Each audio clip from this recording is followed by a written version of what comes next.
Happy Wednesday po sa ating lahat. Ako si Benison Estareja. Patuloy pa rin po ang pag-ihip ng easterlies o yung mainit na hangin po galing sa may Pacific Ocean. Nagdadala ito ng generally mainit na panahon at ang easterlies din po ang nagkokos at magkokos ng mga pag-ulan lalo na po sa ilang bahagi ng Southern Luzon, Visayas and Mindanao.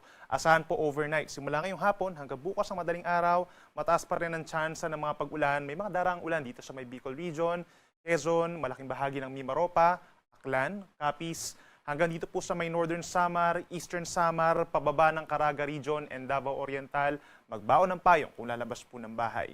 Sa natitirang bahagi ng Visayas and Mindanao, ganyan din sa Palawan, may daraang mga makulimlim or kaulapan at sasamahan po ng mga pulupulong mga pag-uulan at mga thunderstorms, habang generally fair weather pa rin po or bahagyang maulap at minsan maaliwala sa manang kalangitan overnight sa may Northern and Central Luzon, kabilang na ang Metro Manila. Base naman sa ating latest satellite animation, meron tayong namamataang kumpol ng ulap. Ito nga po yung associated dun sa easterlies na siya magdadala ng mga pag-ulan dito sa malaking bahagi po ng Mindanao bukas. Habang meron tayong sirkulasyon na nakikita, subalit wala namang makakapal po na ulap, indikasyon na hindi naman po ito magiging bagyo at maliit lamang ang tsansa na maging low pressure area sa mga susunod na araw.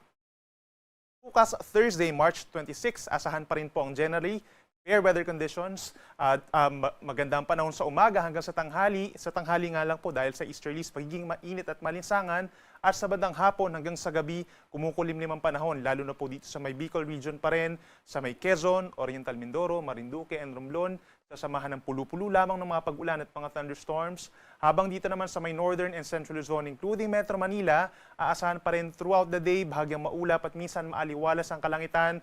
Maliit lamang ang tsansa ng mga pag-ulan, maliban na lamang sa ilang kabundukan sa may Sierra Madre at Cordillera Mountains. For Metro Manila, temperatura bukas, sa madaling araw, medyo lumalamig pa po, 22 degrees. Pero pagsapit ng tanghali hanggang 32 degrees Celsius na, maging dito rin po sa may Lawag, Ilocos Norte. Sa may Baguio, presko pa rin po mula 16 to 26 degrees Celsius, habang pinakamainit pa rin dito sa may Cagayan at Isabela hanggang 34 degrees pagsapit ng tanghali. Sa ating mga kababayan naman po sa Mindanao, meron nang aasahang mga pag-ulan na minsan malalakas umaga pa lamang po dito sa may Caraga and Davao Region dahil pa rin po yan sa easterlies or sa may silanganin. Sa natitirang bahagi naman ng Mindanao, sa umaga, partly cloudy to cloudy skies, pero pagsapit ng tanghali hanggang sa gabi, mas iiral po yung makulimlim na panahon at mas mataas din po ang tsansa ng mga isolated rain showers or thunderstorms. So make sure po yung mga nakatira dito sa Mindanao po by tomorrow, magbaon ng payong po kung lalabas ng bahay. Temperatura natin sa may Zamboanga City hanggang 32 degrees at kahit maulap at may mga pag-ulan sa may Davao, tataas pa rin po ang temperatura sa 33 degrees Celsius. At sa ating mga kababayan, kung dito sa may Palawan at mga mamamasyal po doon, fair weather conditions pa rin or halos katulad na weather conditions as this past few days. Habang dito naman po sa may Visayas, bahagyang maulap at minsang maulap ang kalangitan at sasamahan pa rin ng mga pulupulong pag-ulan at mga localized thunderstorms, lalo na sa ilang bahagi po ng Panay Island, Negros, Cebu at Bohol. Temperatura naman natin sa may Metro Cebu, 26 to 31 degrees, habang sa may Puerto Princesa sa Palawan, 24 to 32 degrees Celsius. Pagdating naman po sa heat index, pinakamatataas yung mga heat index natin bukas. Possible po dito sa may parting Iloilo, Northern Samar at Eastern Samar kung saan mas mataas ng 3 to 5 degrees ang heat index o yung mararamdaman ng ating katawan. So make sure po na uminom ng maraming tubig at magsuot lamang po ng komportableng damit kung lalabas ng bahay. Para naman sa lagay ng ating karagatan, sa susunod po na 2 hanggang 3 araw, wala tayong itataas na gale warning or babala sa mga delikadong alon.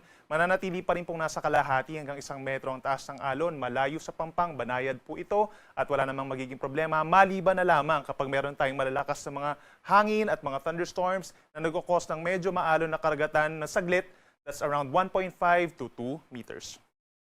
At para naman sa lagay pa ng ating panahon, simula po sa Friday, March 27 hanggang sa March 29, that's araw ng linggo, asahan pa rin ang epekto ng easterlies o yung silanganin. For Luzon, magdadala pa rin ito ng fair weather conditions. Kung kayo pupunta po sa may Cordillera regions, kabilang na ang Baguio City, preskong panahon pa rin po, no? At paglalaro between 15 to 25 degrees ang temperatura. Sa Metro Manila, medyo lumalamig pa rin po sa madaling araw, lalo na kung clear skies at pagsapit ng tanghali, make sure na meron tayong protection kung lalabas ng bahay, gaya ng payong at sombrero, 32 degrees, heat index up to 35 degrees Celsius. At sa may Bicol region, kabilang ang Legazpi City, mataas pa rin ang tsansa na makikita natin ang ganda ng Mount Mayon at ang temperatura 24 to 32 degrees Celsius. Sa ating mga kababayan at mamamasyal din po dito sa Visayas, dahil sa easterlies, mananatili pa rin bahagyang maulap at minsang maulap ang kalangitan sa susunod pa na 3 araw at aasahan lamang yung mga ilang lugar na magkakaroon ng mga isolated rain showers or thunderstorms at may mga lugar pa na maliit lamang ang tsansa ng ulan or hindi naman ulanin lalo na dito sa may Western Visayas at Negros Island region. Kasabay niyan, magiging mainit din po dahil sa easterlies dito sa Visayas. For Metro Cebu, 31 degrees ang actual temperature, maging dito sa may Tacloban. Sa Iloilo, posibleng umakyat sa 33 degrees, lalo na sa may Dumangas. At sa ating mga kababayan po, dito sa Mindanao, bubuti na po yung panahon ng like bukas, araw po ng Thursday. So Friday up until Sunday, mas mababawasan na po yung mga thunderstorms. More on mga kaulapan na lamang, pagsapit ng hapon hanggang gabi, lalo na sa may Zamboanga Peninsula, sa may Bangsamoro Region, Socsalgen, doon lamang po matataas ang chance ng mga thunderstorms. Other areas, dito sa may Davao Region and Caraga Region, bubuti ang panahon umaga hanggang hapon. At may pagkulimlim lamang sa hapon, yun nga lang po dahil din sa easterlies, iinit ang panahon.